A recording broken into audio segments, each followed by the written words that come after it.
कुएं के अंदर का आदमी।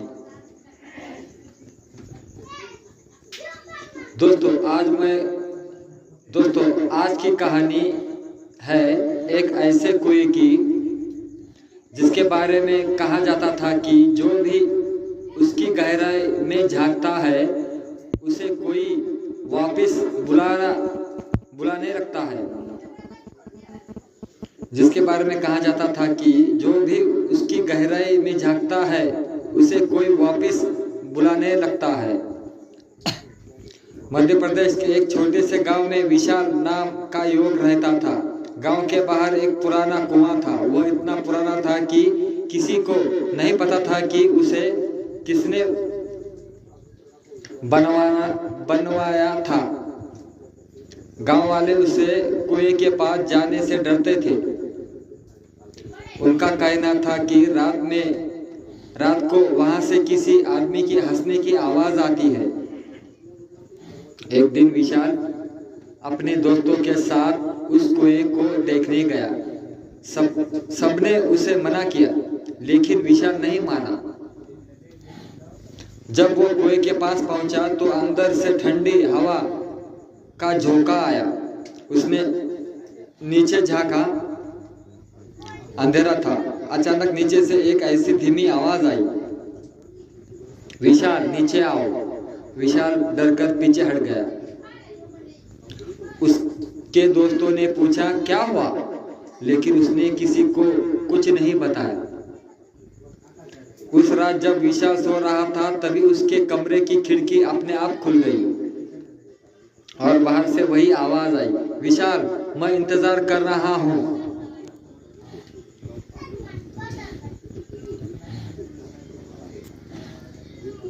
अगली सुबह विशाल की आंख खुली तो वह पूरे रात की घटना के बारे में सोचता रहा। क्या सच में किसी ने उसका नाम पुकारा था? क्या यह सिर्फ उसका भ्रम था? लेकिन तभी उसे एक और अजीब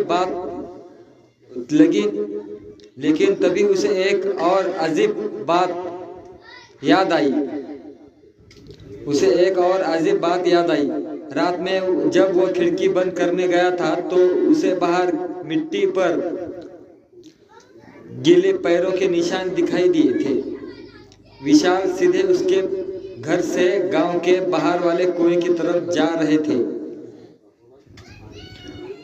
निशान दिखाई दिए थे, वे निशान सीधे उसके घर से गांव के बाहर वाले कुएं की तरफ जा रहे थे। विशाल का दिल जोर जोर से धड़कने लगा। उसने तय किया कि वह इस रहस्य का पता लगाकर ही रहेगा। दोपहर को वह गांव के सबसे बुजुर्ग आदमी हरिराम बाबा के पास पहुंचा। जब विशाल ने कुएं का नाम लिया तो बाबा का चेहरा पीला पड़ गया। उन्होंने कांपती आवाज में कहा, उस कुएं के बारे में मत पूछो बेटा, वहां मौत रहती है। विशाल ने जिद की तो बाबा ने 50 साल पुरानी एक डरावनी घटना सुनाई। उन्होंने बताया कि कई साल पहले रघु नाम का एक आदमी अचानक गायब हो गया था। गांव वालों ने उसे हर जगह खोजा लेकिन वह नहीं मिला। 3 दिन बाद उसकी आवाज उसी कुएं से आने लगी। वह मत के लिए चिल्लाता था, लेकिन जब लोग रस्सी लेकर नीचे उतरे तो वहां कोई नहीं था। उसके बाद एक एक करके कई लोग गायब होने लगे और हर बार उनकी आवाज कुएं से सुनाई देती थी। हरिराम बाबा ने कहा, वो कुआं लोगों की आवाज चुरा लेता है और फिर उन्हें अपने पास बुला लेता है। विशाल यह सुनकर सन्ने रह गया, लेकिन उसे अभी भी विश्वास नहीं हो रहा था। शाम ढलते ही वह फिर उस कुएं के पास पहुंच गया। चारों तरफ सन्नाटा था। अचानक कुएं के अंदर से किसी की रोने की आवाज आने लगी। विशाल ने नीचे झांका और इस बार उसे अंधेरे में 2 लाल चमकती आंखें दिखाई दी। तभी कुएं के अंदर एक भयानक हंसी गूंजी, आ आ आ आ आ आ आ आ आ आ आ आ। विशाल आखिर तुम आ ही गए। विशाल के पैरों तले जमीन खिसक गई।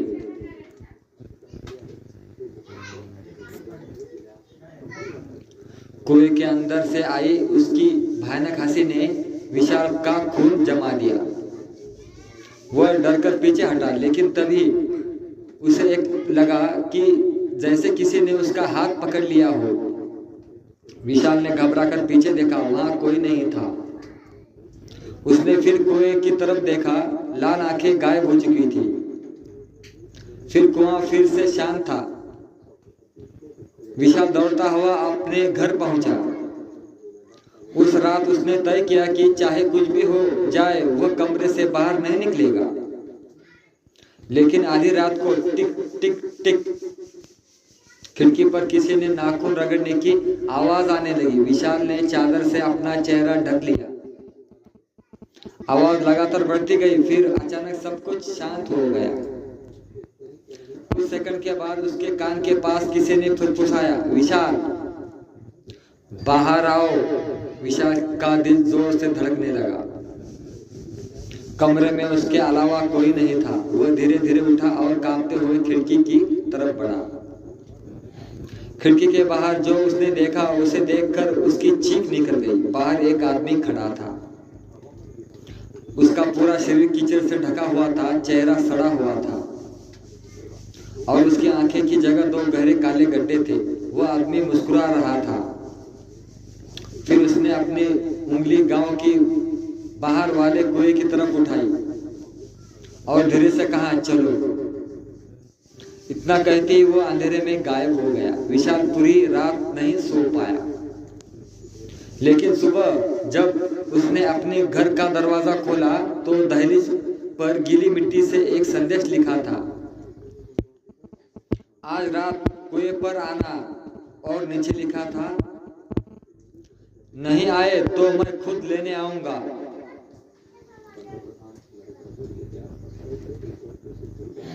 दहलीज पर लिखा संदेश देखकर विशाल के हाथ पैर कांपने लगे। उसने तुरंत पानी डालकर मिट्टी साफ कर दी, लेकिन उसके मन का डर नहीं मिटा। पूरा दिन वह बेचैन रहा। शाम को वो फिर हरे राम बाबा के पास पहुंचा और सारी बात बता दी। बाबा ने उसकी बात सुनते ही घर के अंदर से एक पुराना ताबीज निकाला। उन्होंने कहा, अगर आज रात कुएं के पास जाना पड़े तो इसे अपने गले से कभी मत उतारना। विशाल ने ताबीज पहन लिया। रात के ठीक 12 बजे उसके घर का दरवाजा अपने आप खुल गया।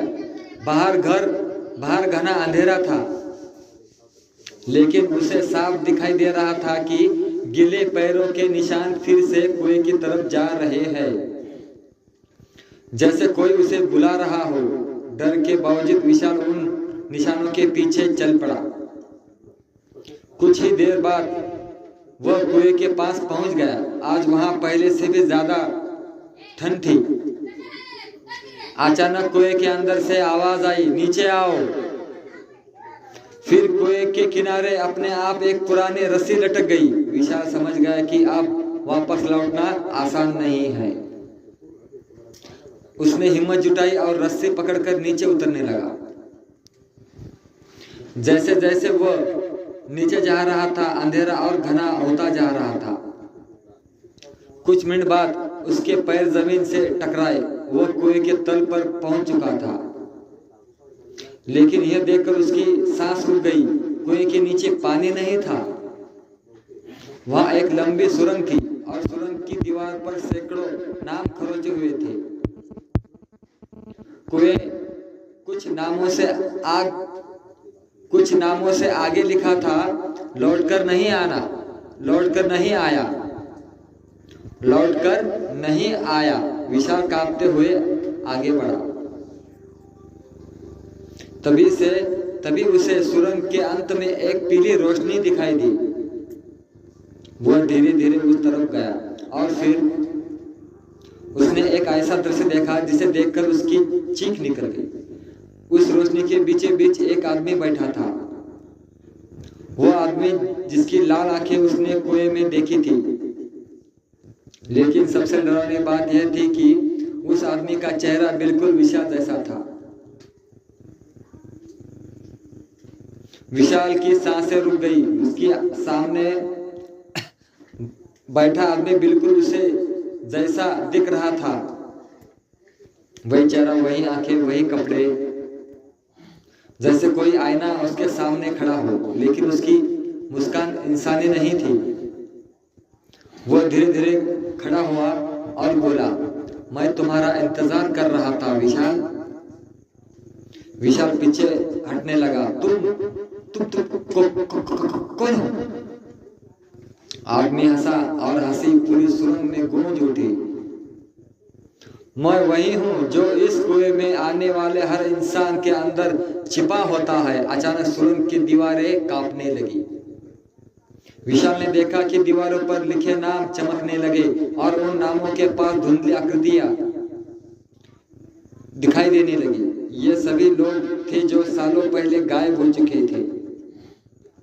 उनकी आंखें में दर्द था। वे एक साथ चिल्ला रहे थे, भाग जाओ, अभी भाग जाओ। विशाल पलटकर दौड़ने लगा, लेकिन तभी उसके गले में पहना ताबीज तेजी से गर्म होने लगा। उसने नीचे देखा, ताबीज से हल्की सुनहरी रोशनी निकल रही थी। तभी सामने खड़ा उसका हमशक्ल डर से पीछे हट गया।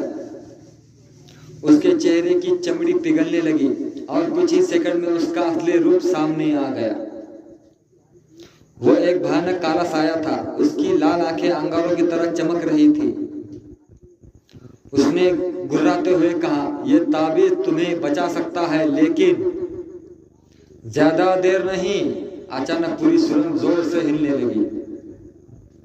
छत से पत्थर गिरने लगे और उसी समय विशाल को सुरंग की दीवार पर एक पुराना दरवाजा दिखाई दिया। दरवाजे पर खून से लिखा था, सच अंदर बंद है। विशाल समझ गया कि इस कुएं का असली रहस्य उस दरवाजे के पीछे छिपा है।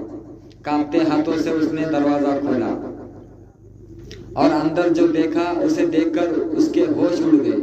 वहां दर्जनों कंकाल पड़े थे और सबसे आगे रखा था एक पुराना फोटो।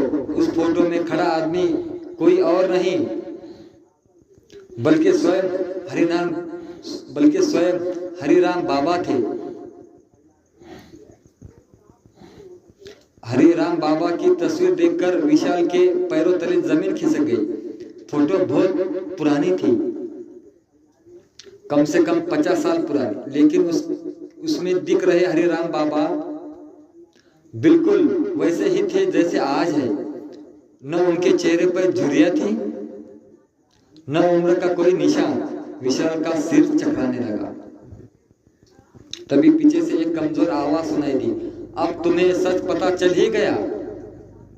विशाल ने पलटकर देखा, एक बूढ़े आदमी की धुंधली आत्मा उसके सामने खड़ी थी। आत्मा ने बताया कि 50 साल पहले हरिराम बाबा इस गांव में आए थे। उस समय वे साधु नहीं थे, वे तांत्रिक विद्या सीखते थे। अमर होने की चाह में उन्होंने इसी कुएं में एक भयानक अनुष्ठान किया, लेकिन वो अनुष्ठान अधूरा रह गया। उसके बाद इस कुएं में एक दुष्ट शक्ति जाग गई। उस शक्ति ने हरिराम बाबा से सौदा किया। हर कुछ साल में उसे नई आत्माएं चाहिए थी, बदले में बाबा की उम्र रुक गई। विशाल ये सुनकर स्तब्ध रह गया। ये यानी गांव से गायब हुए लोग किसी हादसे का शिकार नहीं हुए थे। उन्हें जानबूझकर इस कुएं तक लाया गया था और उन्हें लाने वाला कोई और नहीं, हरिराम बाबा थे। अचानक कमरे का दरवाजा अपने आप बंद हो गया। पूरा कमरा अंधेरे में डूब गया। फिर उसी अंधेरे में दो लाल आंखें चमकी। वह काला साया फिर सामने आ गया, लेकिन इस बार उसके साथ कोई और भी था, हरिराम बाबा। उनके चेहरे पर अब साधु जैसी शांति नहीं थी। उनकी आंखें लाल चमक रही थी। वह हंसते हुए बोले, तुमने वह जान लिया है जो किसी को यह नहीं जानना चाहिए था। विशाल पीछे हट गया। हरि राम बाबा ने हाथ उठाया, तुरंत कमरे के सारे कंकाल खड़े हो गए और धीरे धीरे विशाल की तरफ बढ़ने लगे। अब विशाल के सामने दो ही रास्ते थे, या तो लड़कर इस शाप को खत्म करे या हमेशा के लिए इस कुएं का एक और कैदी बन जाए। विशाल के चारों तरफ कंकालों का घेरा बन चुका था। हरिराम बाबा और वह काला साया उसके सामने खड़ा था। सुरंग में मौत जैसा सन्नाटा था। अचानक काला साया गरजा, आज एक और आत्मा हमारी होगी। इतना सुनते ही सब कंकाल विशाल की तरफ बढ़ने लगी। विशाल ने डर के मारे अपनी आंखें बंद कर ली, लेकिन तभी उसके गले का ताबीज तेज चमकने लगा। पूरी सुरंग सुनहरी रोशनी से भर गई। कंकाल चीखते हुए पीछे हट गए। हरिराम बाबा का चेहरा गुस्से से लाल हो गया। उन्होंने चिल्लाकर कहा, ताबीज तोड़ दो वरना यह बच जाएगा। काला साया विशाल से झपटा, लेकिन उसी समय कमरे से मौजूद सभी कैद आत्माएं एक साथ प्रकट हो गई। वे वही लोग थे जो वर्षों से कुएं में फंसे हुए थे। उन्होंने विशाल से कहा, साये की शक्ति उस काले पत्थर में बंद है। विशाल ने देखा कि कमरे के बीचों बीच एक बड़ा काला पत्थर रखा था। उसमें लाल रोशनी धड़क रही थी। वह समझ गया, जब तक यह पत्थर सुरक्षित है शाप खत्म नहीं होगा। विशाल पूरी ताकत से उसे पत्थर की तरफ दौड़ा। कंकाल उसे रोकने लगे। हरिराम बाबा मंत्र पढ़ने लगा। काला साया भयानक चीखे मारते हुए उसके पीछे भागा, लेकिन विशाल नहीं रुका। उसके पास